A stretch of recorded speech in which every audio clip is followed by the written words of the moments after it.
The National Weather Service in Fort Worth has issued a severe thunderstorm warning for Rockwall County in north-central Texas, Southwestern Hunt County in north-central Texas, northern Kaufman County in north-central Texas, Southeastern Collin County in north-central Texas, northeastern Dallas County in north-central Texas, until 6 p.m. Central Daylight Time. At 5:21 p.m. Central Daylight Time, a severe thunderstorm was located over Garland, moving east at 50 miles per hour. Hazard, 60 miles per hour wind gusts and half-dollar size hail. Source, radar indicated. Impact, hail damage to vehicles is expected.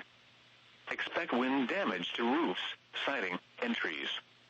Locations impacted include Dallas, Garland, Mesquite, Richardson, Rowlett, Wiley, Rockwall, Greenville, Satch, Terrell, Forney, Murphy, Roy City, Heath, Fett, Sunnyvale, Quinlan, Caddo Mills, Hawk Cove, and Mobile City.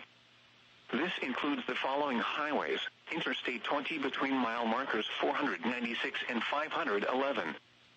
Interstate 30 between mile markers 51 and 95. A tornado watch remains in effect until 8 p.m. Central Daylight Time for north-central Texas. For your protection, get inside a sturdy structure and stay away from windows.